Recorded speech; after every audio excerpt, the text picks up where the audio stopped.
I caught my sister-in-law telling her mom, I wish she'd just disappear. Her mother nodded, soon, very soon. My 7-year-old niece overheard. Her face went pale. I didn't react, but I prepared. Days later, the police knocked on our door. But before I begin, please like and subscribe to the channel. And we'd love to hear which part of the world are you joining us from. Let us know. Now, let's dive into today's story. Daniel Cole had not slept well since the day they buried his brother.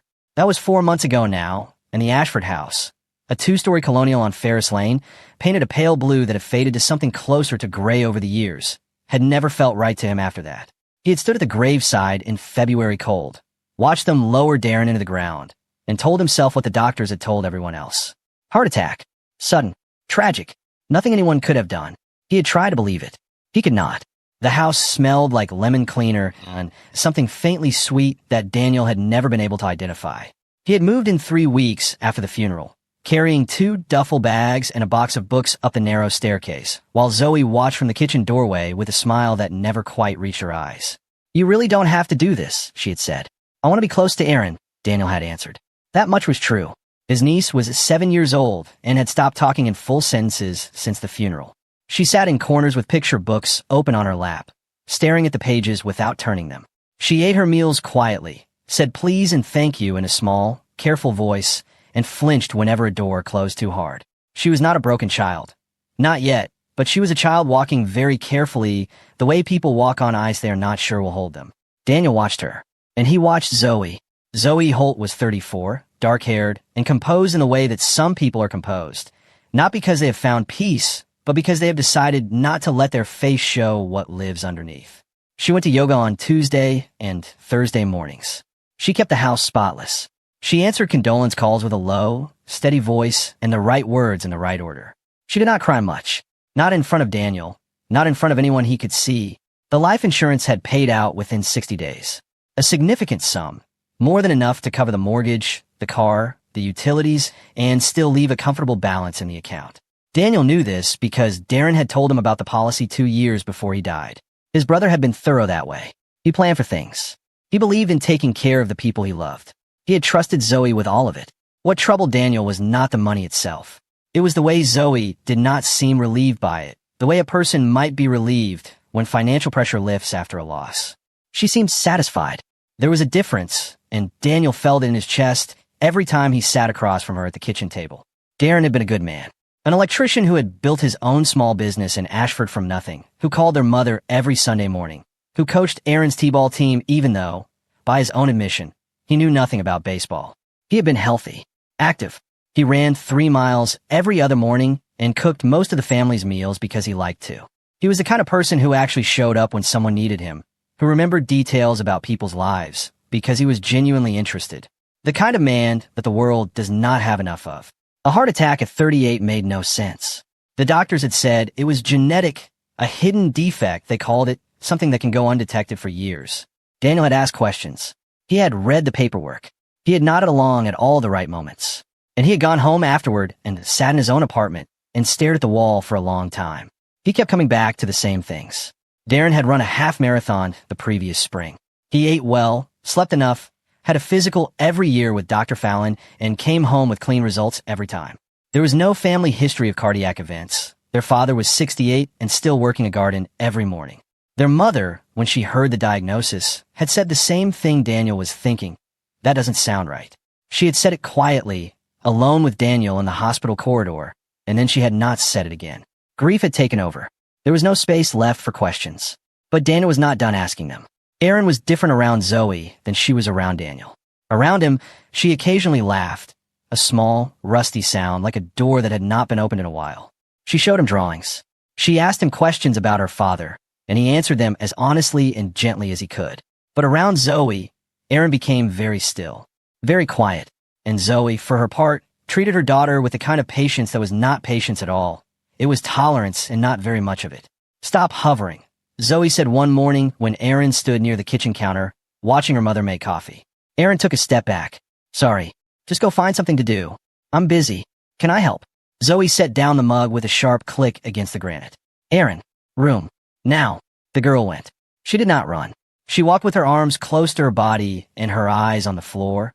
And Daniel, sitting at the table with a cup of coffee he no longer wanted, watched her go, and felt something cold move through him. He did not say anything. He was learning to be patient, learning to watch and wait before he moved. But the watching was getting harder every day. There were small things that built up over time. A week into his stay, he had found Erin sitting on the floor of her room at 9 at night, still in her school clothes, with a granola bar wrapper beside her. When he knocked and pushed the door open, she looked up at him with a calm that was clearly practiced. She said she had forgotten to eat dinner. He went to the kitchen and made her a proper plate and brought it to her room, and she ate it carefully without a word.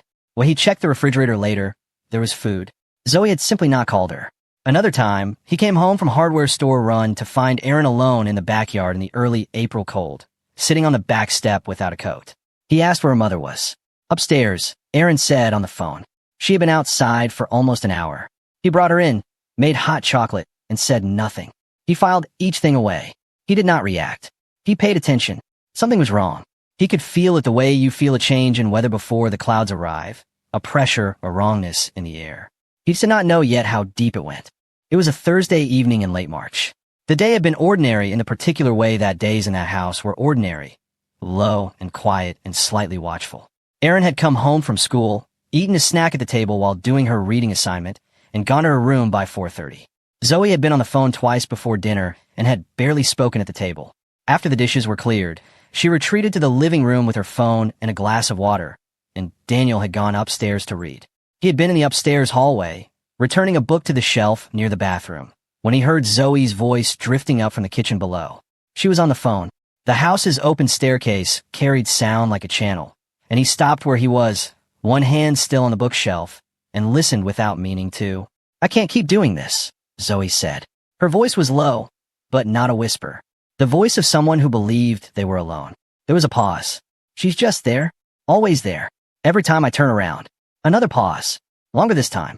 If she wasn't here, things would be easier. I could finally move on. Daniel did not move.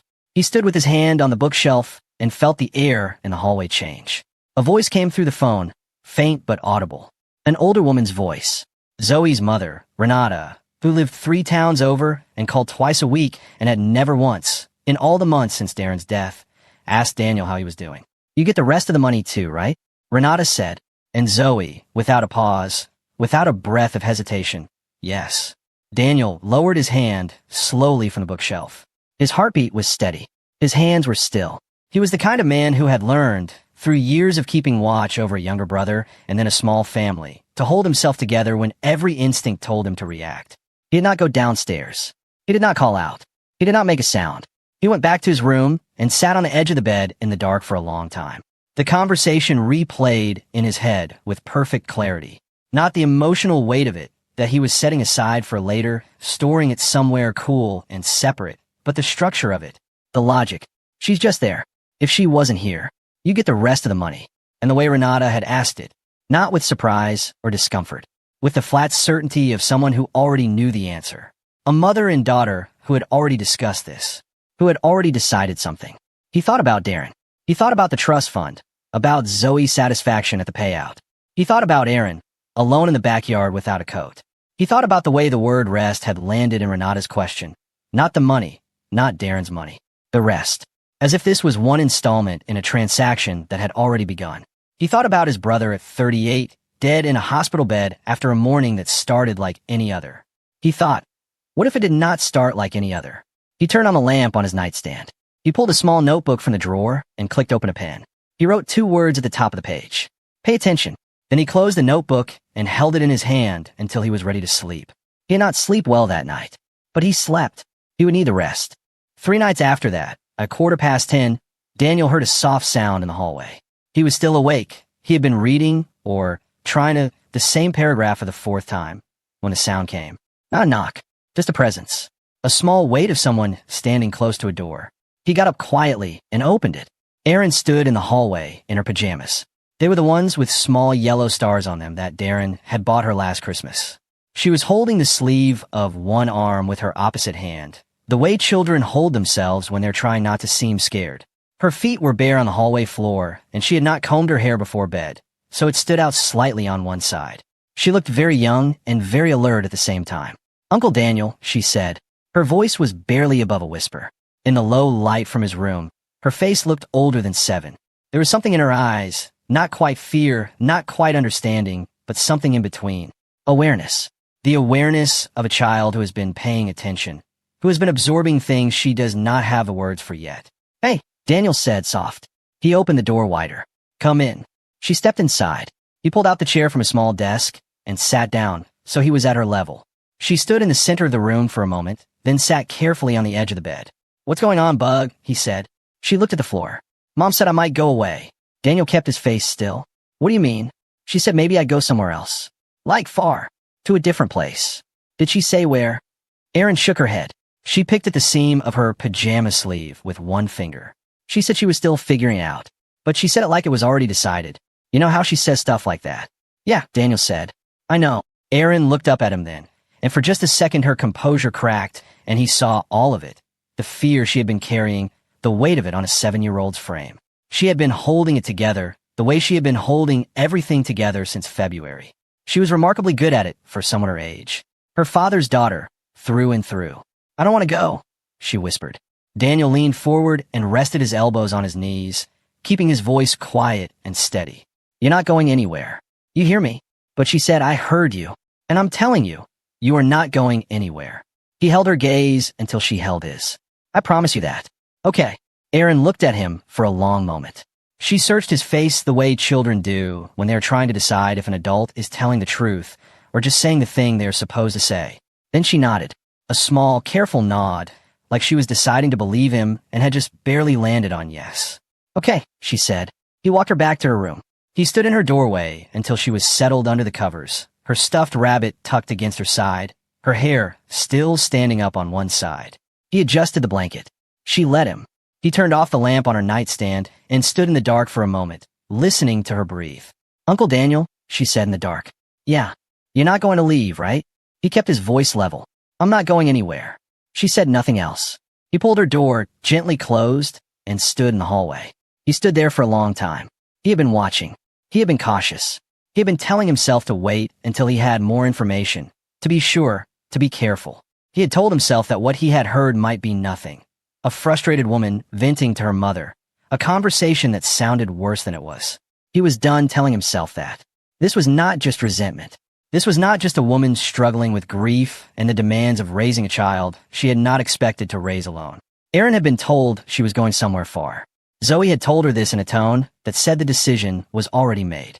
And $400,000 was sitting in a trust fund that would transfer the moment that child was removed from her mother's care. That was not a frustrated woman venting. That was planning. Daniel went back to his room. He sat at his desk and opened the notebook. Below the 2 words he had written before, he began a list. He wrote until his hand cramped and the room had gone cold, and the clock on his phone read past midnight. He did not stop until he had filled 3 pages. Daniel was methodical by nature. It was a quality his mother had always called his most useful and least lovable trait. He could take emotion out of a problem the way a surgeon removes something from a body, set it aside, and work with clean hands. He had needed that quality all his life. He needed it now more than he ever had. He started with the paperwork. Over the following week, while Zoey was at yoga or out running errands, and Erin was at school, Daniel went through every document he could find in the house.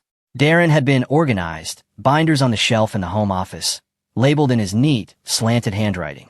Insurance, property, financial planning, trust, E.M. Holt. That last one was the one Daniel sat with for the longest time. The trust fund had been established when Erin was born. Darren had been thorough about it, typical of the man he was. The fund held a portion of the life insurance payout, designated for Erin's education and future needs, and was to remain under Zoey's management as the surviving parent and legal guardian. It was a careful, loving document, the product of an afternoon that Darren had probably spent anxious and second-guessing himself, the way he always did when he was trying to get something right. Daniel could picture him sitting at the same desk, reading the draft over and over, wanting to make sure Erin was protected no matter what. He had not protected her, but there was a clause. Daniel read it 3 times. In the event that Erin was no longer in Zoey's care, through adoption, institutionalization, voluntary relinquishment, or any other legal mechanism, the remaining funds would revert entirely to Zoey. Not to Erin, not to a new guardian, not to a trust for her benefit. To Zoey. Daniel set the binder down on the desk and sat very still. It was the kind of clause that could exist in a document drafted quickly or drafted by a lawyer who had not thought through all its implications. Darren had likely not read it as anything dangerous. He had trusted Zoey completely. He had seen the clause as an administrative catch-all, a line to prevent complications in some hypothetical scenario he never seriously imagined. But Zoey had likely read it very carefully. And so, perhaps, had her mother. The numbers were not small. After the initial payouts, Erin's portion of the trust still held a balance close to $400,000. That was 400,000 reasons to find a way to remove a 7-year-old child from her mother's care, legally, cleanly, on paper. No violence required. Just paperwork. Daniel photographed every page of the document with his phone. He emailed the photos to himself and to a separate account he had set up the previous day, one that had nothing to do with his regular address. Then he replaced the binder on the shelf in precisely the position he had found it. He also went through the property documents. He found 2 real estate printouts that had been folded and slipped into the back of the property binder, listings for townhouses in a suburb of Columbus. Both had notes in Zoey's handwriting in the margins. One word, circled, deposit. She had been making plans for a long time. He sat at the kitchen table that afternoon with a coffee he did not drink and added to the list in his notebook. Financial motive, trust clause, full reversion to Zoey upon removal of Erin from care. Real estate searches, deposit notes. He looked at the words for a moment. Then he wrote, not grief. Motive. He closed the notebook and went to pick up Erin from school. She was standing at the edge of the pickup line with her backpack on, watching the cars. When she saw his truck, her face changed, a small, almost invisible relaxation, like someone had released a pressure valve just slightly. She climbed in without being asked and buckled her seatbelt and sat back. Good day, he said. Okay, she said. We drew pictures. What did you draw? She thought about it. A house with a dog. We don't have a dog. I know, she said. It was a pretend house. He drove them home through the flat Ohio streets, past bare-limbed trees and the low gray sky of early April.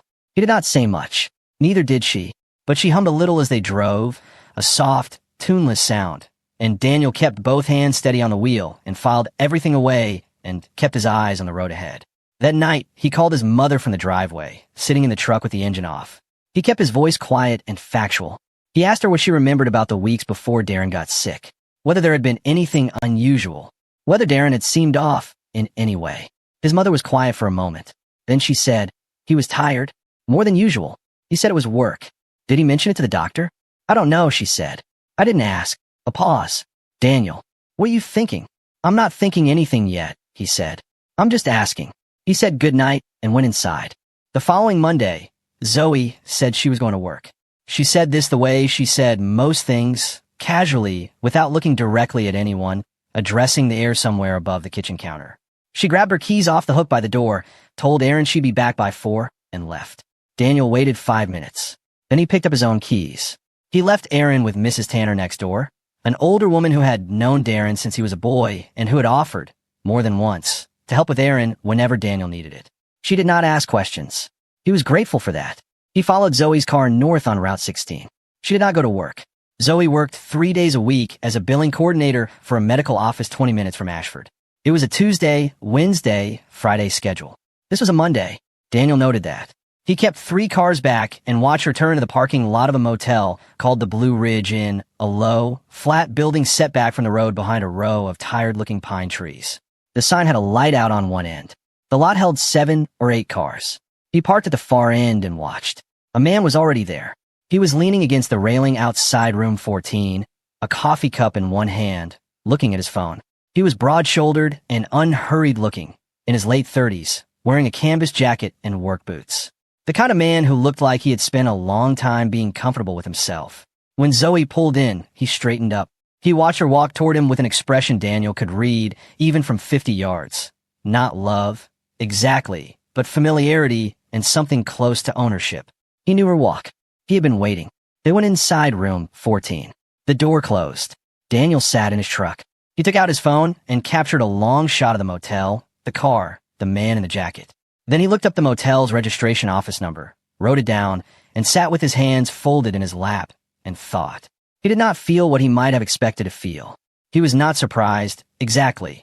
He had sensed for weeks that Zoey had moved on from Darren's death in a way that was more complete than grief usually allows.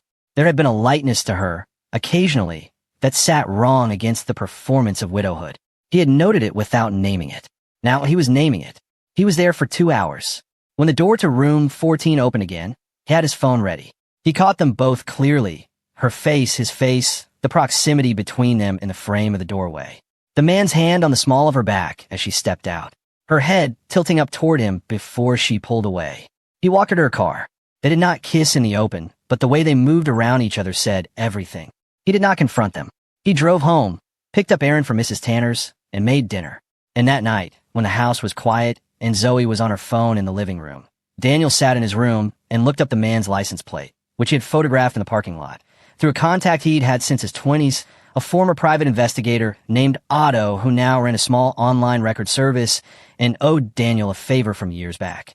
The name came back the next morning. Jack Boone, 39, a contractor out of Millhaven, the next town over. No prior record. Divorced 2 years ago.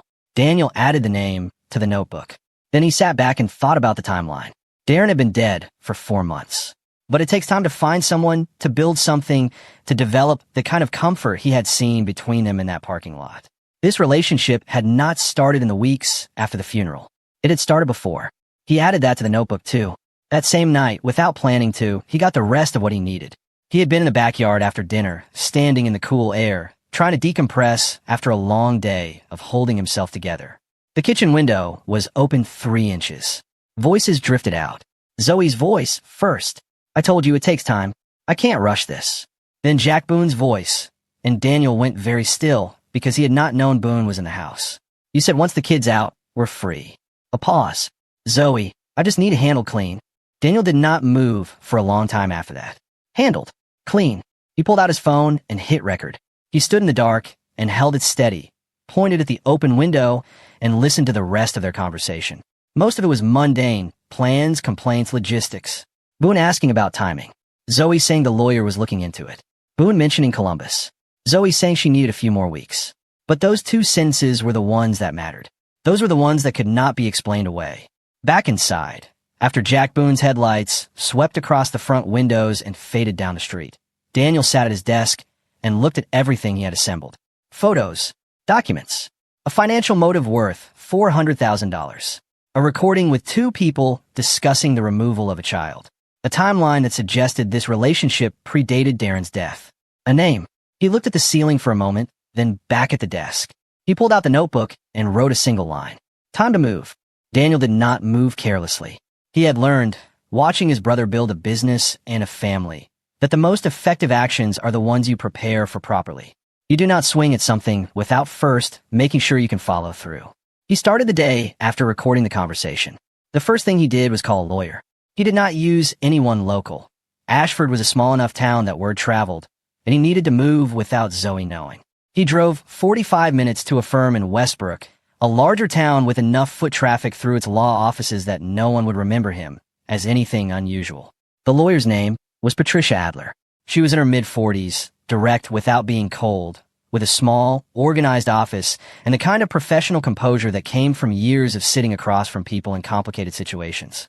He told her everything.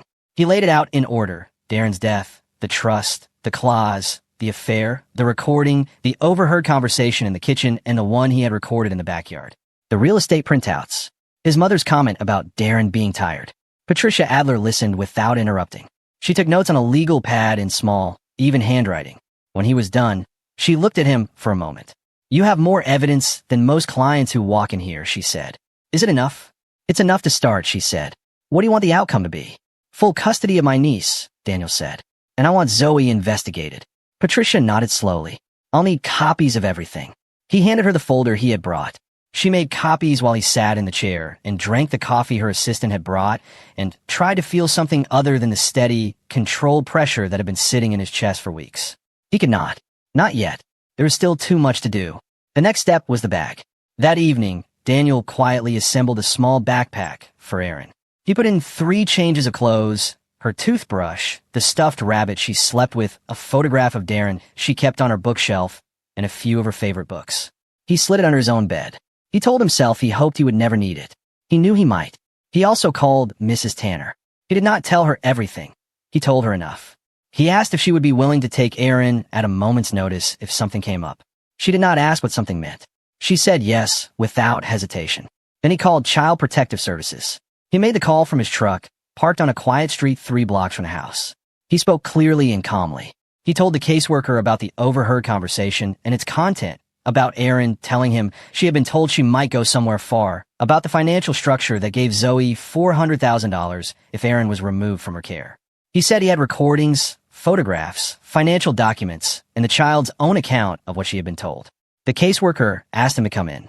He had an appointment for the following morning. He went back to the house and made dinner. He and Erin ate at the kitchen table while Zoey was on her phone in the other room. They ate pasta with butter, Erin's preference, and she told him about a girl at school named Meg who could do a backflip on the playground. Can Meg really do a backflip? Daniel asked. She tried, Erin said. She mostly landed on her side, but almost. He laughed. The sound surprised him. It felt strange in his chest, too warm, too real, too human for the kind of controlled machinery he had been running for the past 2 weeks. That counts, he said. Erin smiled. A real smile. Just for a second.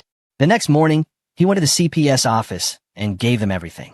The caseworkers moved faster than he had expected. Within 3 days, there were 2 visits to the house. Caseworkers in professional clothes who asked careful questions and observed with careful eyes. Zoey answered them smoothly. She was good at smooth. But Daniel watched her face when the second caseworker, a younger man named Garrett who had the quiet, unhurried manner of someone who had heard every version of every story, asked Erin to describe a typical day at home. Erin paused, and in that pause, Daniel saw something flicker in Zoey's expression. Not panic, not quite, but a crack in the composure, a small fracture running along the surface of all that careful performance. Erin said, carefully, sometimes it's fine. Sometimes I just stay in my room. Garrett wrote something down. He looked at Erin for a moment. When you stay in your room, is that because you want to or because you're asked to? Erin glanced at her mother, then back at Garrett. Both, she said. Something shifted in the room. It was not dramatic. No one reacted visibly. But Garrett wrote something else down, and Zoey went very still beside him, and Daniel sat in his chair and felt the ground move, just slightly, under Zoey's feet. That night, Zoey stood in the kitchen with her arms crossed and stared at Daniel across the counter. You called them, she said. He met her eyes. I don't know what you're talking about. She held his gaze for a long moment. Her jaw was tight. Her voice, when she spoke again, had lost its usual smooth control. You're making a mistake, Daniel. I'm just worried about Erin, he said. Like I've always been. She made a sound, not quite a laugh, and turned away. She was losing control of the narrative. He could see it in the way she moved through the next few days, slightly too fast, slightly too precise. The yoga sessions got shorter. The phone calls with her mother got longer and lower, conducted in the bedroom with the door closed. Daniel kept watching. He kept adding to the notebook. He kept his face calm and his actions unremarkable. And he waited for the next move. Zoey moved first. Daniel should have expected it. He had expected it, on some level, but the speed of it still caught him off balance. 6 days after the second CPS visit, he received a call from Patricia Adler at 7 in the morning. Zoey has filed a complaint against you, Patricia said. Daniel sat on the edge of his bed. Through the wall, he could hear the small, ordinary sounds of the house waking up. The creak of floorboards, the distant sound of the shower. He focused on Patricia's voice. What kind of complaint? She's claiming you've been attempting to manipulate Erin in order to gain access to the estate. She's saying you're unstable, obsessive, and that your presence in the house has been harmful to her daughter. She's also saying your report to CPS was fabricated to cover your own financial motives. He was quiet for a moment. She moved fast. She has a lawyer too, Patricia said. Filed yesterday, and she's requested an emergency custody review. What does that mean for Erin? Patricia paused. Erin has been temporarily placed in state care while the review takes place. Standard procedure during contested investigations. I'm sorry, Daniel. I know that's not what you wanted to hear. He absorbed it. How long? Until the hearing. Could be 3 to 4 weeks. He thanked her and ended the call. He sat in the quiet bedroom for a moment and let himself feel it, the full cold weight of it. Erin, in a house somewhere with strangers, sleeping in a room he had never seen, without the stuffed rabbit he had packed in the bag under his bed, without the familiar sounds of the house she had grown up in, without anyone she knew and trusted. He thought about her face in the doorway. I don't want to go. Then he set the feeling aside. He had learned to hold it and put it down, not to lose it, just to store it where it would not interfere with the work. He got dressed. He ate breakfast. He drove to Patricia Adler's office and spent the next 3 hours going over every piece of evidence they had. The hearing was scheduled for a Friday, 3 weeks out. In the meantime, Zoey remained in the Ashford house. Daniel moved into a rental unit downtown, a small, clean apartment on the second floor of a converted building with 2 windows overlooking the street. He unpacked his 2 duffel bags and his box of books and set up his desk and went to work. He called Patricia every day. He reviewed documents. He organized the financial evidence into a format the court could follow clearly. He wrote out a detailed, dated account of everything he had witnessed, every scene, every conversation, every overheard word, and had it notarized. He contacted the CPS caseworker, Garrett, who agreed to testify.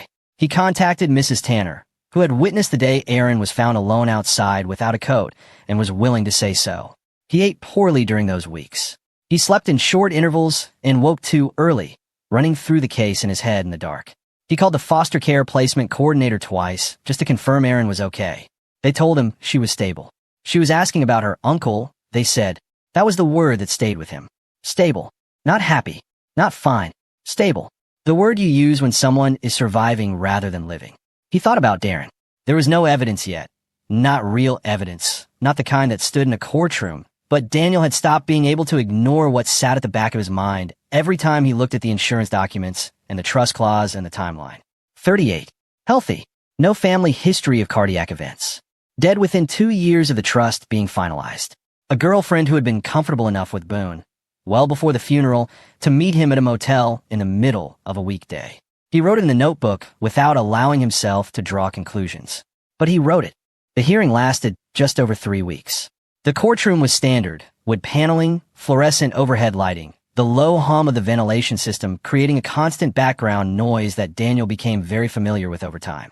He sat beside Patricia every day in press clothes with his hands folded on the table and watched Zoey perform. And it was a performance. He had to give her that.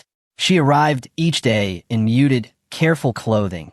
Nothing too polished, nothing that said money, everything that said quietly bereaved. Her voice in testimony was soft and measured, with just enough break in it at the right moments to suggest grief she was doing her best to hold together. She described Daniel as someone who had inserted himself into the household, who had turned Erin against her mother, who had filed a fraudulent CPS report out of jealousy over the estate. She answered questions with a kind of steady, reasonable sorrow that the courtroom might have found entirely convincing. If Daniel had not heard her in the kitchen that Thursday evening, if he had not stood in the dark backyard with his phone recording, if he had not spent 4 months paying close attention to a woman who had never expected anyone to watch her that carefully. Patricia built the case without theatrics. She was methodical, the way Daniel was methodical, and he appreciated that. She did not try to make Zoey look like a monster. She let the evidence do that by itself. First, the financial structure. She presented the trust document, highlighted the clause, and walked the court through the numbers. $400,000 would transfer to Zoey in the event of Erin's removal from her care. The judge, a gray-haired woman named Harmon who reviewed everything twice before she spoke, asked several precise questions and wrote notes without expression. Second, the affair. Patricia presented the photographs. Jack Boone's name, the timeline of the relationship, the motel receipts Daniel had obtained through Otto. She was careful not to make morality an argument. An affair, on its own, proved nothing in a custody hearing. But she used it to establish a pattern of deception and to introduce Boone's name before the audio was played. She also noted the timeline. The relationship showed signs of beginning before Darren's death. Zoey's lawyer objected. Harmon considered it and allowed the line of evidence to continue. Third, the recording. Patricia waited for a moment of stillness in the courtroom before she played it. The audio was clean. Daniel had been close enough to the window. The night had been quiet. Boone's voice first, then Zoey's voice coming through the speaker with perfect clarity. I just need a handle clean. The courtroom was quiet for a moment after the recording ended. Not dramatically quiet. No one gasped, no one stood. But there was a quality to the silence that was different from the silence before. Something in the air had shifted, and everyone in that room felt it. Daniel watched Zoey's face. She was sitting very still. Her hands were folded in front of her, and her expression had not changed. She was still wearing the look of careful, composed grief she had been wearing all morning. But something in her jaw had tightened. A small thing, almost nothing. The kind of thing you would only see if you had been watching her face for months. Her mask had cracked. Just enough. Fourth, Erin's testimony. It was taken in a separate room, with a court-appointed advocate present, and the judge reviewed the recording rather than having Erin testify directly in the courtroom. Daniel did not hear it live, but Patricia briefed him afterward, her voice careful and professional. Erin had been calm. She had answered the questions clearly. She had described the house, her mother's behavior, the evenings she spent in her room alone, the night she was left outside without a coat. She had described the conversation in which she had been told she might go somewhere far. She had described going to her Uncle Daniel in the middle of the night. The advocate said she was remarkably composed, Patricia told him. But she cried when she described the night she came to your room. Daniel looked at the table for a moment. Then he looked up. What does Harmon think? I think we're close, Patricia said. But we're not done yet. He drove back to the apartment that evening and sat at his desk and looked at the notebook. He had not written in it for several days. He opened it to a clean page. He did not write anything. He sat with the pen in his hand and thought about Darren and about Erin in a foster home, asking about her uncle and about the word stable. Then he closed the notebook and went to bed. Tomorrow, they would finish this. On the last Friday of the hearing, something happened that Daniel had not planned for. He had been careful in all his preparation to focus on what he could prove and control. He had not pushed the question of Darren's death, not formally, not officially. He had written it in the notebook. He had felt it in his bones. But he had no evidence, and without evidence, it was nothing but a brother's grief and suspicion. Someone else had been thinking the same thing.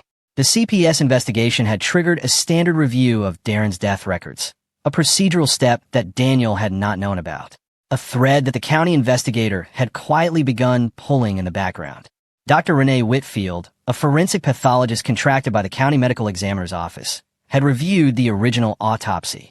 She found an inconsistency in the cardiac findings that had not been noted at the time, a small irregularity in the tissue markers that was easy to overlook in an initial assessment, but significant enough under a targeted review to warrant further testing.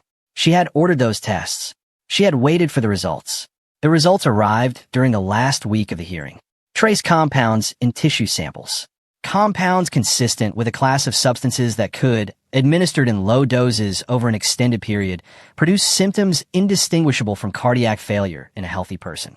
Slow-acting, subtle, not enough to raise flags in a standard autopsy. More than enough, under targeted testing, to be identified. Dr. Whitfield presented her findings to the court on a Thursday morning. She was measured and precise, the way scientists are when they understand the weight of what they are saying. She did not dramatize. She did not qualify unnecessarily.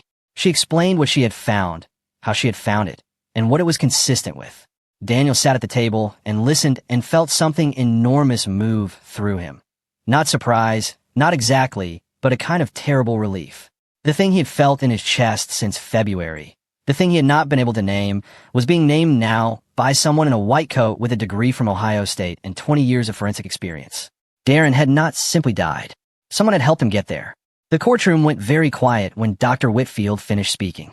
Judge Harmon reviewed the report without expression. Zoey's lawyer leaned toward her and said something in a low voice. Zoey did not respond. She sat with her hands folded on the table and her eyes on the surface in front of her, and she did not look at Daniel, not once, and he understood that she had known this moment might come. She had been hoping it would not. She had done everything she could to make sure it would not. It had come anyway. Are you all right? Patricia said quietly. Keep going, Daniel said. The charges escalated within the hour. What had been a custody hearing was now something else entirely. The district attorney's office was notified. An investigator who had been present for Dr. Whitfield's testimony spoke quietly with the judge during a brief recess. There were procedural pauses, consultations in the hallway, paperwork being exchanged in low voices. Daniel sat at the table and held himself very still. When the hearing reconvened, Judge Harmon addressed the courtroom in a flat, measured voice. She granted permanent custody of Erin to Daniel Cole. She ordered a full investigation into the financial conduct alleged in the case. And she suspended Zoey's legal rights pending the criminal investigation. It was the last part that Daniel watched most carefully. Zoey's lawyer stood and began to object, something about procedural timing, about the rights of the accused in a civil proceeding.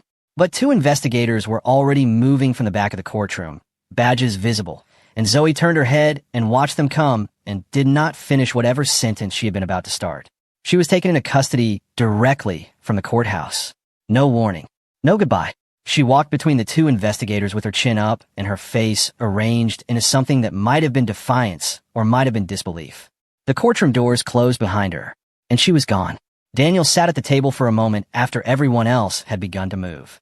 Patricia was beside him, gathering documents, speaking to another attorney in a low voice. Around them the room settled into the low noise of a session ending. Chairs scraping, papers rustling, voices dropping to normal. He thought about his brother. He thought about Darren at 25, calling him from the side of the road because he had a flat tire and no spare and could not stop laughing about it. He thought about Darren at Erin's birth, standing in a hospital corridor with his hands in his pockets and the most unguarded expression Daniel had ever seen on his face. He thought about the last time they had spoken. A phone call, nothing extraordinary, the kind of conversation brothers have when they're both busy and expect to have more. He pressed his hands flat against the table. He breathed. Then he picked up his folder, pushed back his chair, and stood up. There was still one more thing to do. The new house was smaller than the one on Ferris Lane. It was a single-story rental on a quiet street on the east side of Ashford. 3 bedrooms, a small backyard with a wooden fence, an oak tree in the corner that was just beginning to show the first thin leaves of spring. Erin had chosen her room by standing in the doorway of each one and thinking carefully before she pointed to the one with the window that looked out at the oak tree. That one, she had said. Good choice, Daniel had said. She had started unpacking her things with a quiet seriousness, arranging her books on the shelf and placing the stuffed rabbit on the pillow. Daniel had bought her a new desk lamp with a warm light and set it up before she moved in. She had noticed it right away and said thank you in a voice that was a little less careful than the one she had used to say please and thank you in the old house. That was how it started. The months that followed were not simple. Nothing about healing was simple, and Daniel was honest enough with himself to know that Erin carried more than a 7-year-old should have to carry. The loss of her father, the slow confusion of the months before everything changed, the weeks in foster care, the strange ordeal of the hearing. She slept badly some nights. She still flinched sometimes when a door closed too hard. She still had moments of going very quiet and very still, the way she had learned to go quiet and still in the old house. She had 2 sessions a week with a child therapist named Dr. Kwan, a quiet woman with a calm office and a small aquarium near the window, who reported back to Daniel periodically with the kind of measured professional optimism that he had learned to read as genuine. She was doing the work. She was getting better. He watched for the signs, the way he had taught himself to watch for everything, carefully, without intrusion. He watched the way her sentences got longer, the way she started laughing more freely, not just the small rusty sound, but something fuller and more natural. The way she began to leave her shoes in the hallway, instead of always placing them precisely by the door. The way she started asking him questions. Real questions, curious ones, not the careful, self-protective questions of a child who has learned to be afraid of the answers. She asked about her father often. He answered honestly. He told her about the flat tire story. He told her about T-ball. He told her about the Sunday morning phone calls and the garden and the hospital corridor. He told her that her father had loved her more completely than anything else in his life. She listened to all of it carefully, and sometimes she cried, and sometimes she did not, and either way she seemed better afterward. He brought home a dog in September, a medium-sized brown mutt from the shelter in Westbrook, 2 years old, with an unremarkable face and an enormous personality. Erin named him Ford. He destroyed 2 pillows in his first week and was thereafter forgiven for everything. Patricia Adler updated Daniel periodically through the year. The fraud charges against Zoey were confirmed. The financial records showed a pattern of mismanagement of the trust funds, as well as evidence of preparatory steps toward initiating an adoption process for Erin. Paperwork that had been started and then quietly abandoned after Daniel moved into the house. The real estate printouts, the deposit notes, the timeline, when laid out in sequence, told a story that was almost impossible to read charitably. The criminal investigation into Darren's death proceeded more slowly. Investigations like that always did. But Dr. Whitfield's findings held. The compounds identified in the tissue samples were consistent, in type and likely exposure period, with a deliberate, extended administration. The case was built carefully over months by a team of prosecutors who understood they would be arguing this in front of a jury and needed every detail to be airtight. Zoey was eventually charged with second-degree murder in connection with Darren's death, in addition to the fraud charges. Her lawyer entered a not guilty plea. Jack Boone cooperated with investigators. He provided a statement that he had known Zoey was planning to remove Erin from her care, but had not known the details of how. He claimed he had not understood what handle clean meant. The investigators assessed his statement without visible enthusiasm, but his cooperation earned him a deal. He was charged as a minor accessory and fined. He moved back to Millhaven and was not heard from again. Zoey received a preliminary sentence on the fraud charges while the murder trial was still pending. 3 years in state custody, with far more to follow once the larger case concluded. She would be behind bars for a very long time. Not enough to undo what had been done, but enough to stop her from ever doing it again. Daniel received this news on a Wednesday afternoon. He was in the backyard at the time, watching Erin throw a tennis ball for Ford, who retrieved it with great dedication and then dropped it somewhere other than her feet every single time. She was laughing. A real laugh, open and unself-conscious, the kind a child produces when they have been given enough safety to forget to be careful. Daniel stood at the back door with his phone in his hand and watched her and did not say anything for a long time. That evening, after dinner, after Ford had been walked and Erin had done her homework and the house had settled into its particular quiet, a real quiet, a safe quiet, nothing like the watchful silence of Ferris Lane, Erin looked up from her book and asked him something. "Uncle Daniel," she said. "Yeah." She thought for a moment. The question seemed to cost her something to form, the way real questions do. Why did she hate me? He did not answer immediately. He set down his own book and looked at her, at this child who had her father's careful eyes and her own particular courage, and found the words slowly. "She didn't hate you," he said. "Not exactly." Erin waited. She just cared more about money than she cared about people. And when you have to choose between money and people, and you choose wrong. He paused. You end up with neither. Erin absorbed this. She looked at the table for a moment, then back at him.